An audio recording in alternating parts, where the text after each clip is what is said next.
So, good day everyone. So, we are now on the chapter 6 in Readings in Philippine History, which entitled The Philippine Revolution of 1896 and its Aftermath and Mga Gunita ng Himagsikan by Emilio Aguinaldo.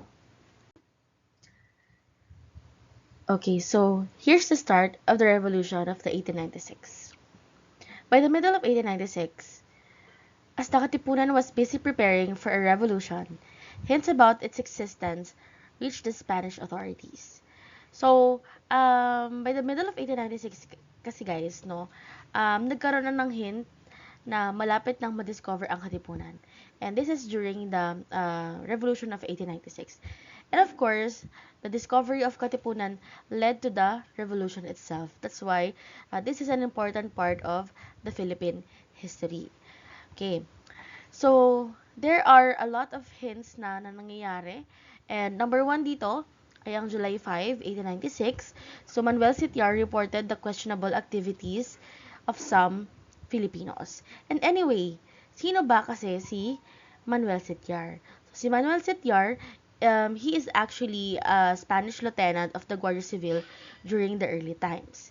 Okay, so that is one of the hints na malapit ng madiscover ang Katipunan. Another hint ay noong August 13, 1896, so Father Agustin Fernandez, who is a Spanish friar in San Pedro, Makati, he wrote to Don Manuel Luengo about the evening gatherings in his parish. Apparently, there are men who are plotting against the Spaniards. So, ito na yung another hint na nagsasabing merong secret organization ang mga Pilipino. And then, August 19, 1896, Teodoro Patino, a member of Katipunan, betrayed the secrecy of it to Father Mariano Hill. And because of this, no, Katipunan was finally discovered. And this is because of the statement of Teodoro Patino. And itong mga Spanish authorities na to, no, they acted immediately by means of arresting yung mga Pilipinong pinagsususpetsahan nilang members ng Katipunan. And actually guys, no, meron din tayong spy ng mga Katipunero. Okay? And those spies, nag-act sila as spy for the governor naman ng Manila. And then itong mga spy na to, sila yung nag-inform kay Andres Bonifacio na na-discover na ang Katipunan. That's why si Bonifacio and some higher officials of Katipunan nakatakas sila. Okay, so because of the discovery of Katipunan, the Spanish cazadores began making hundreds of arrests. So sabi ko nga kanina, because of the statement of Teodoro Patino, even the Spanish friars as well as yung mga Spanish authority, they acted once para mahuli yung mga members ng Katipunan. So, August 21 to 22, 1896, 2 days after the discovery of the Katipunan, Bonifacio called for a meeting to issue the call to arms. At itong meeting na ito ay nangyari sa Kangkong, Caloocan. And dito guys, no, ito yung meeting na inattendan ni Bonifacio and other members of Katipunan. And after that, Emilio Jacinto summoned the heads of the Katipunan councils to discuss their measures against the Spaniards or Spanish forces. And since na-discover na nga nila ang Katipunan, so ang sabi ni Andres Bonifacio and ni Emilio Jacinto na ituloy-tuloy na nila yung laban since na-discover na nga nila at wala ng secret na dapat pang pagtakpan. Okay? And then August 23, 1896, so the Katipuneros met at Bahay Toro, Pugadlawin, Balintawak, and gathered at the residence of Melchora Aquino, or also known as Tandang Sora. And actually, guys, no, this event, August 23, 1896, it is also known as the Cry of Pugadlawin or Cry of Balintawak. So, ang nangyari dito, yan. So, the Katipuneros stored their cedulas personales. So, ang cedulas personales kasi, guys, para itong birth certificate before na kung saan isa tong patunay na ikaw ay Pilipino. But also, isa din itong patunay na nakatali ka pa sa Espanya. Kaya naman, dito na sila nag-decide na as a form of rebellion against Spaniard, pinunit nila yung kanilang mga sedula at the same time shouting, "Long live the Philippines, long live the Katipunan." Okay, at hagdang bato Mandaluyong naman, Bonifacio gave his last manifesto, Katipunang Mararahas ng mga anak ng bayan, or the Society of the Enraged Sons of the Country. This is regarding the revolution that would take place in Manila. So, actually guys, no, ang manifestong ito kasi, dito nakapaloob yung plano nila kung paano, kailan, saan at sino-sino ang mga miyembro ng Katipunan ang sasama sa revolusyon. And actually kasama din dito yung part na kung saang parte ng Maynila sila mag-uumpisa sa revolusyon. Okay.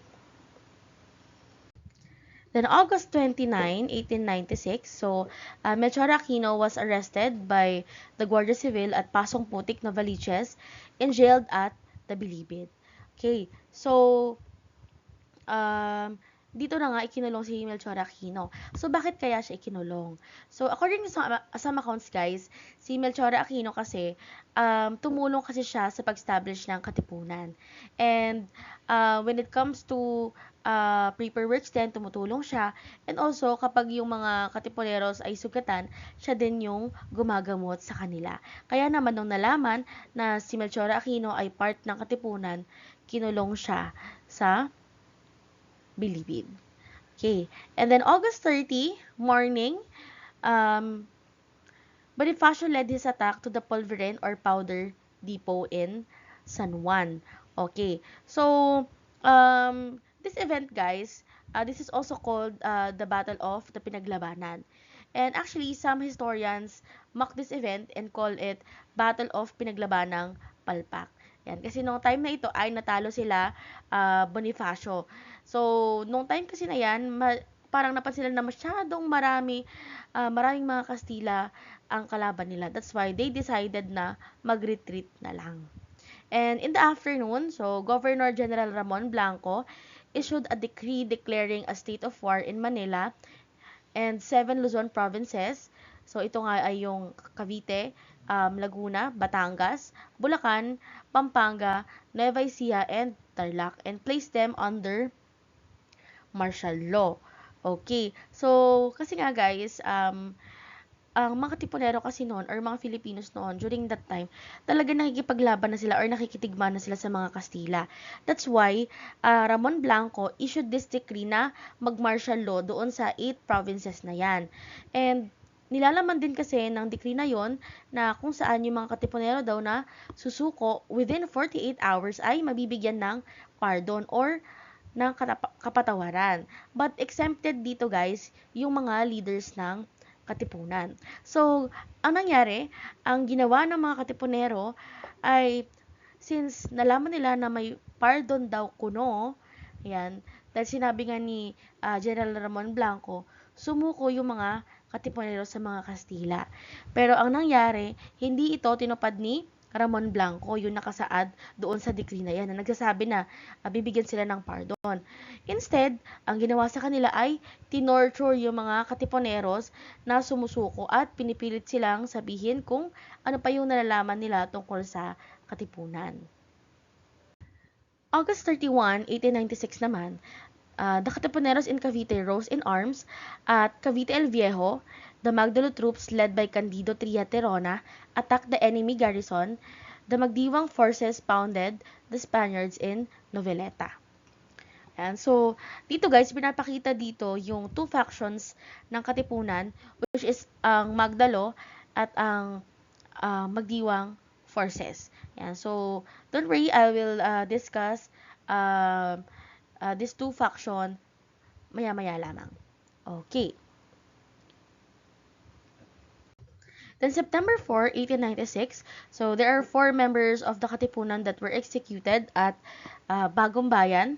So, ibig sabihin lang nun guys, this is not the first time na may na-execute sa Bagong Bayan. So, hindi si Rizal ang pinakaunang ma-execute sa may Bagong bagong bayan. So, kung maaalala nyo kanina guys, di ba, nag-issue kasi ng decree si General Ramon Blanco na ipaisa-ilalim yung 8 provinces na yun sa martial law.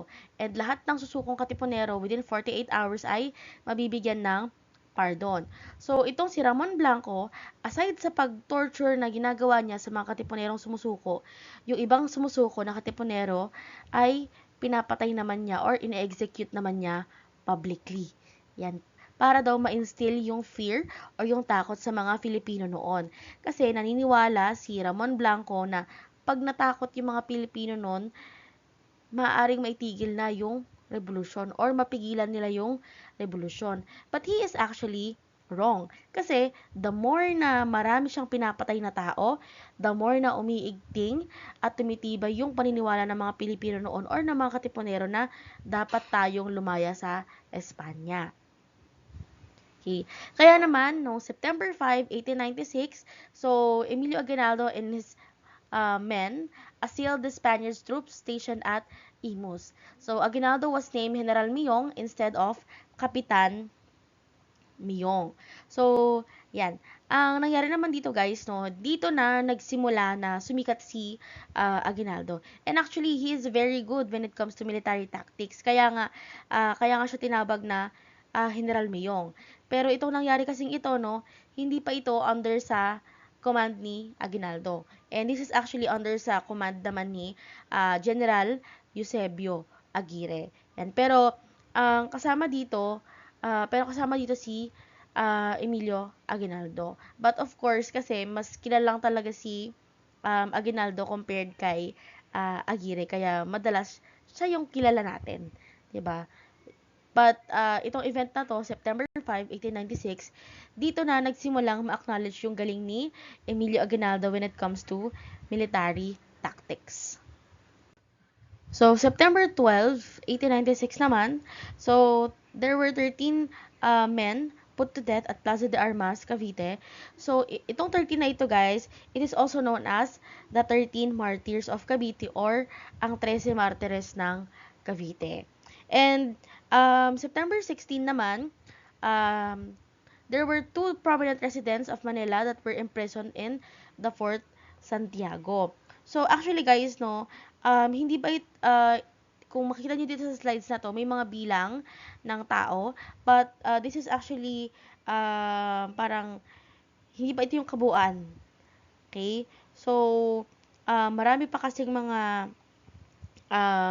unrecorded death and unrecorded na bilang ng mga panahon na yon dahil nga may mga Katipunero lang naman na sumuko kay Ramon Blanco. So, hindi pa yon kabilang dito. Then, September 28, 1896, so Rizal was arrested while on his way to Cuba to serve as a doctor for the Spanish Army. So, bakit kaya hinuli or inaresto si Rizal? Yan. So, kasi nga guys, no, if naaalala nyo doon sa kartilya ng Katipunan, napagkamalan kasi dito na leader ng Katipunan si Rizal. Yan. Kasi kung natatandaan nyo, doon nga sa kartilya ng Katipunan, ang ginawa kasi nilang password for patriots or sa mga bayani ay Rizal. So ngayon, itong mga Spaniards, they thought that Rizal was actually a member of Katipunan. Pero ang totoo, hindi naman talaga. Kasi ginawa lang naman talaga siyang honorary member. Meaning to say, hindi naman talaga siya nag-register. Pero itong sila Bonifacio and other members of Katipunan, mataas kasi yung pagtingin nila or yung admiration nila kay Rizal. That's why ginamit nila ito bilang password. Kaya ang nangyari dito, hindi alam ni Rizal na yung offer pala sa kanya na trabaho papuntang Cuba ay isa na palang trap para mahuli siya ng mga Espanyol. Then, November 9 to 11, 1896, the Spanish regular army were tremendously defeated at the twin battles of Binakayan and Dalahican, Cavite. Okay, so, itong November 9 to 11, Kasi guys, so this is actually the combination of Magdiwang faction and Magdalo faction ng Katipunan. And it was a victory kasi nga natalo nila natalo ng mga Katipunero ang mga Espanyol dito sa Binakayan and Dalahican in Cavite. And actually, kaya siya twin kasi sabay na nangyari ito. Okay. Then, November 20, 1896, so Dr. Jose Rizal appeared before Colonel Francisco Garcia Olive to answer the charges filed against him.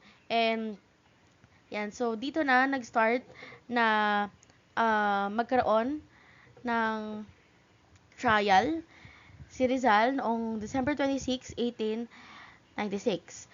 Okay, so actually, this is a very fast trial lang.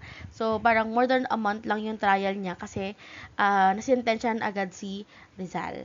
Yan, so dito na nga nag-start yung litigation niya. And then, 2 days after, binigyan na ng verdict si Rizal. So, ang verdict sa kanya ay public execution. Okay, and yung mga charges naman na final against Rizal, number 1 ay sedition. So, meaning to say, no, parang sinasabi nila na si Rizal daw ay hindi sumusunod sa otoridad. Pangalawa, rebellion. Kasi nga, miyembro daw siya ng katipunan or pinagbabawal na asosasyon noong mga panahon ng Kastila. That's why, on December 30, 1896, Rizal was executed by a firing squad at Bagong Bayan Field or presently known as Luneta. Okay. And actually guys, no, hindi naman dito nagtatapos yung Revolution of 1896 sa pagpatay kay Rizal, but there are still a lot of events na nangyari. But we are not gonna discuss that anymore since hindi na siya part ng ating module. Okay, so we will now proceed doon sa ibang part ng ating discussion. Okay, so this is now the other part of our discussion, the rivalry in Katipunan. Okay, so kung matatandaan nyo kanina, no, Katipunan was divided into 2 factions, which is Magdalo and Magdiwang. And Magdalo is actually headed by Baldomero Aguinaldo, which is the cousin of Emilio Aguinaldo. And the Magdiwang faction is headed by Mariano Alvarez, which is the uncle naman of Gregorio de Jesus or Kaoryang.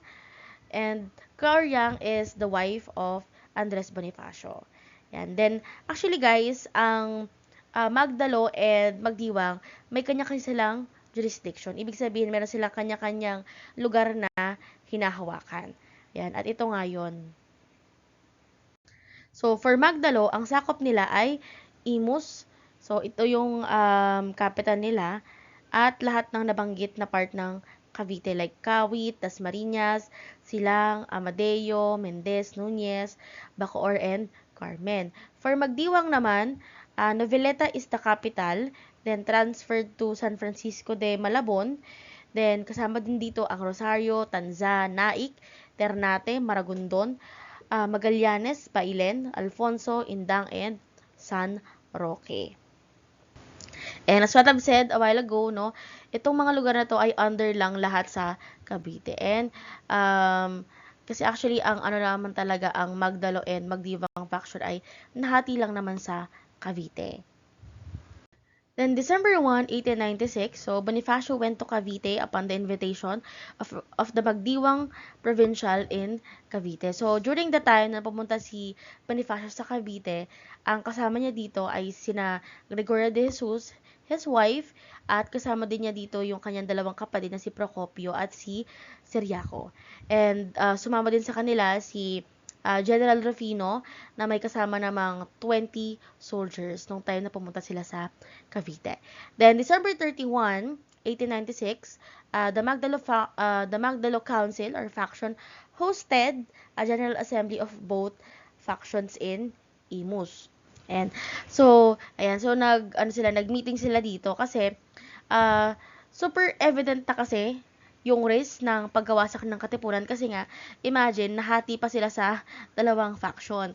So, naisip ng Magdalo faction na bakit hindi na lang nila pag-isahin ang kanilang grupo at mag-meeting about sa issue na ito.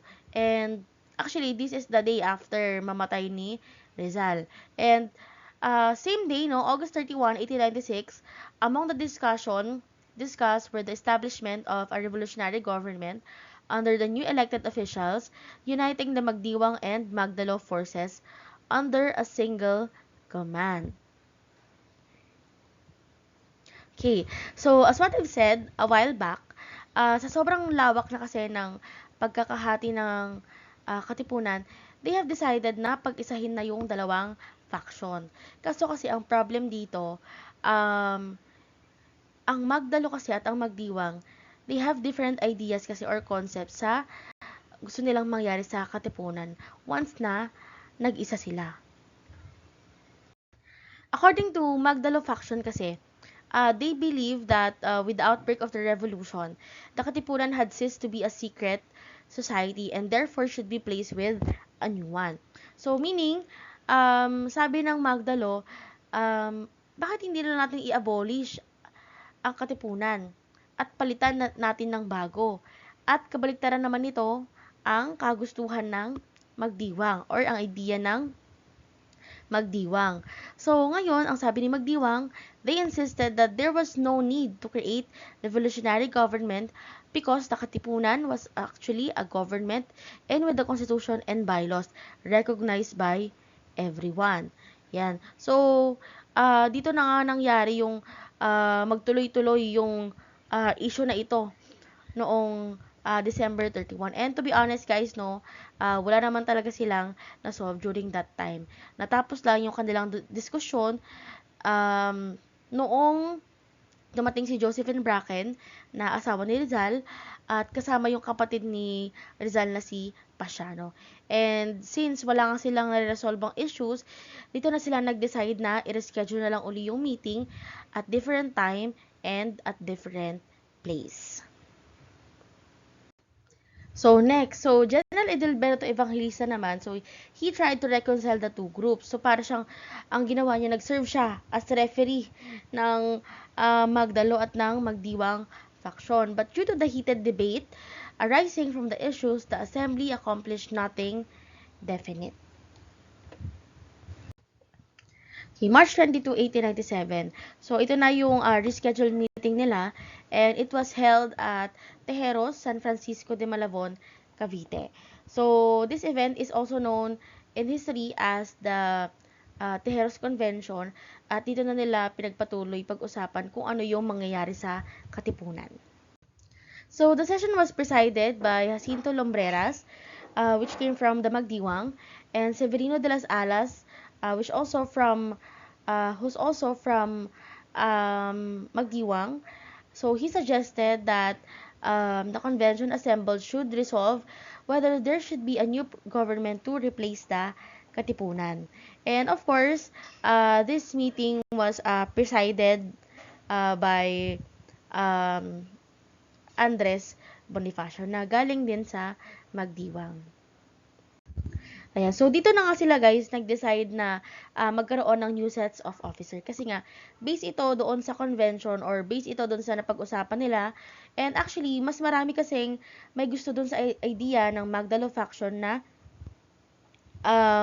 palitan na ang Katipunan. Kaya nag-decide na sila na mag-elect ng mga bagong members. At ito yung naging resulta. So, ang president ay si Emilio Aguinaldo, vice president si Mariano Trias, Captain General si Artemio Ricarte, Director of War naman ay si Emiliano Riego de Dios, and Director of Interior si Andres Bonifacio. And by the way guys, no, during the election kasi, actually wala dito si Emilio Aguinaldo. Kasi during that time, medyo busy siya sa pag-defend ng isang border sa Cavite. But still, kahit na wala siya, marami pa rin talagang bumoto sa kanya. And then, during that time na nagkaroon sila ng election, okay, may mga members ng Magdalo na parang nagpo-protest against Bonifacio's election. So, ito ay si Daniel Terona. So, sinasabi niya dito na yung position daw niya, it should be occupied by a lawyer. Kasi nga, si Bonifacio, hindi naman talaga siya nagtapos ng abogasya. And actually, he suggested a Caviteño lawyer named Jose del Rosario for the post. And because of this, na-insulto si Andres Bonifacio sa sinabi ni Daniel Terona na kailangan nang palitan si Bonifacio kasi hindi naman daw ito qualified doon sa position. Kaya itong si Bonifacio, nagalit siya and he tried to shoot Daniel Tirona. And of course, dahil ayaw naman nila ng gulong na mangyari during the election, so yung mga miyembro ng Katipunan ay inawat si Bonifacio. That's why Bonifacio declared the election null and void. Okay? And sabi ko nga kanina, si Emilio Aguinaldo, wala siya during the election. Pero nung nalaman kasi ni Emilio Aguinaldo na nanalo siya doon sa election, so from Pasong Santol, Aguinaldo went to Tejeros as informed by a special committee headed by Colonel Vicente Riego de Dios. And of course, for being the new president, he had to take his oath and he was sworn into office inside the Catholic Church of Santa Cruz, Malawon, Tanza, together with other newly elected officials. So, ang nangyari lang naman dito, sumumpa si Emilio Aguinaldo bilang Pangulo ng Katipunan at ng Pilipinas since siya yung nanalo sa Tejeros Convention. Then, March 23, 1897, Bonifacio gathered his followers and drafted a document called Acta de Tejeros. So, this document kasi guys, it rejects the revolutionary government of Aguinaldo. So, this is because of what happened doon sa Tejeros Convention. So, Bonifacio and his followers, so they tried to reject kung ano yung na-establish na government or officials noong Tejeros Convention. And actually, bukod doon sa Acta de Tejeros, may iba pang ginawang kasulatan itong si Bonifacio. So, ang Acta de Tejeros kasi guys, dito nakasaad yung reason kung bakit nila nire-reject yung revolutionary government headed by Emilio Aguinaldo. Ayan. At ito nga yung mga reason or grounds why they rejected the revolutionary government. So, number one, Tejeros Convention lacks legality. And there was a Magdalo conspiracy to oust Bonifacio from leadership. And so, kung mapapansin nyo guys, si Aguinaldo kasi, he is from Magdalo. Si Bonifacio ay from Magdiwang. Yan. Kaya yan yung sinasabi nila na baka mayroon naman talaga kayong plano na paalisin kami dito, kaming mga Magdiwang. Diba? So, the election of official was fraudulent and actual pressure has been brought upon the presidency. So, ito daw yung grounds or reason why they rejected the revolutionary government under kay Emilio Aguinaldo. Then, April 19, 1897, at the Friar State House in Naik, Bonifacio and his co-conspirators drew up a document called Naik Military Pact. So, ito yung sinasabi ko kanina na bukod sa Acta de Tejeros, ito pa yung isang ginawa ni Andres Bonifacio. So, ang Naik Military Pact, guys, it is an army corps under the command of General Pio del Pilar. So, while Bonifacio and his companions were busy conferring Major Lazaro Macapagal, who was held prisoner downstairs, managed to escape and inform President Aguinaldo. So, ang nangyari lang dito guys, no, nung makatakas si Major Lazaro, agad niyang in-inform si President Aguinaldo doon sa binabalak nila, Andres Bonifacio.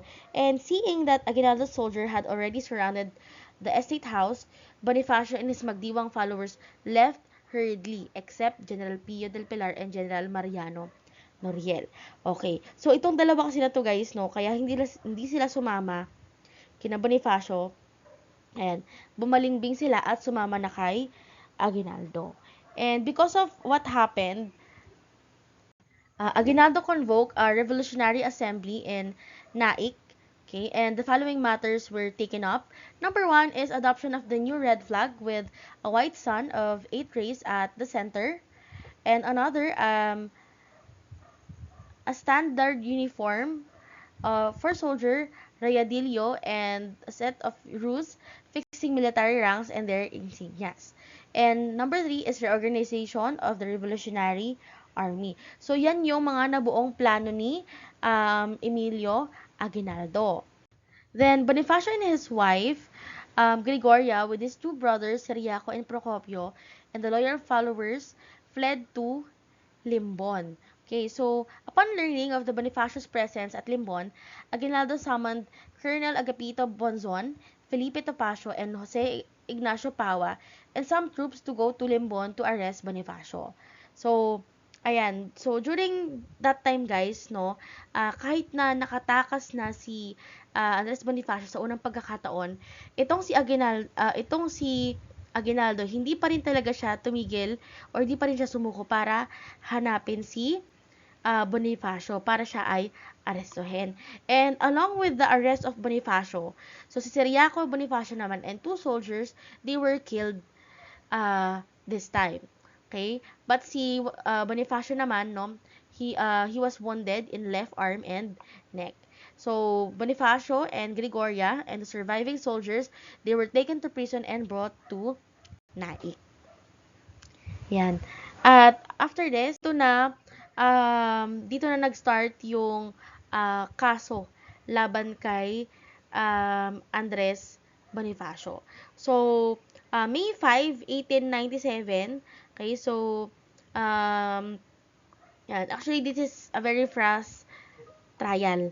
Okay, so, kung si Rizal ay more than a month, si Bonifacio naman ay 5 days, almost 5 days yung kanyang naging trial. So, ang defense attorney ni Bonifacio ay si Placido Martinez at kay Procopio naman ay si Teodoro Gonzales. Okay, so during that time, guys, no, may iba't ibang witness din kasi na lumabas noong ongoing yung kaso ni Andres Bonifacio. And by the way, no, yung mga charges na isinampa kay Bonifacio ay number 1 ay treason or pagtataksil sa bayan. Number 2 is conspiracy to assassinate Aguinaldo, which is the president that time, and last ay yung bribery. So, nakuha nila yung mga charges na yan dahil sa tatlong witness na lumabas noong trial ni Andres Bonifacio. So, number 1 dito ay si Pio del Pilar. So, kung maalala nyo, si Pio del Pilar ay yung kasamahan niya, 'di ba, na nagpaiwan. Okay? So, si Pio del Pilar, sinabi niya na si Bonifacio daw ay sapilitang pinipilit yung mga Pilipino at yung mga officer na sumama sa kanya. Si Severino de las Alas naman, okay? So, si Severino ay isa din siya doon sa parang presiding officer noong Tejeros Convention. Okay, so sinabi niya na tumatanggap daw si Andres Bonifacio ng pera or ng kapalit sa mga praile to create katipunan at pag-away-awayin daw ang mga Pilipino noon. At inutos daw ni Bonifacio na sunugin ang kombento sa Indang, which is hindi naman talaga. Another ay sinabi din daw ni Bonifacio na may balak na siyang sumuko sa mga Espanyol. And yan. So, number 1, diba, kung mapapansin nyo, sa pilitang pagpilit, treason or pagtataksil sa bayan. Number 2, bribery. Diba? And and last, Lieutenant Colonel Pedro Giron naman. So, dito daw, inutusan naman siya ni Andres Bonifacio na ipapatay si Emilio Aguinaldo. Yan, for a payment of 10 pesos. So, yan yung tinatawag conspiracy to assassinate Andres Bonifacio. Yan. So, dito na nakuha yung charges kay Andres Bonifacio. Yan. Then, May 10, 1897, so, General Noriel ordered Major Lazaro Macapagal to release the Bonifacio brothers from prison. So, dito guys, no, ang akala nila ay i-release sila or papalayain sila, but they are planning to assassinate the Bonifacio brothers. Yan, so, yan. So, ang nangyari kasi dito, no, itong si General Noriel, binigyan niya ng letter, itong si Major Lazaro, na nakasil. Yan. So, in-instruct niya si Major Lazaro na pagbubuksan yung letter hanggat hindi pa nakakarating sa destination nila. At syempre, pag hindi siya sumunod, malaking kaparusahan ang pwedeng mangyari sa kanya. At doon makarating sila sa Mount Nagbatong, Maragondon, dito na niya binaril si Procopio at dito naman niya sinaksak si Bonifacio ng Bolo. And that is the sad story of Andres Bonifacio.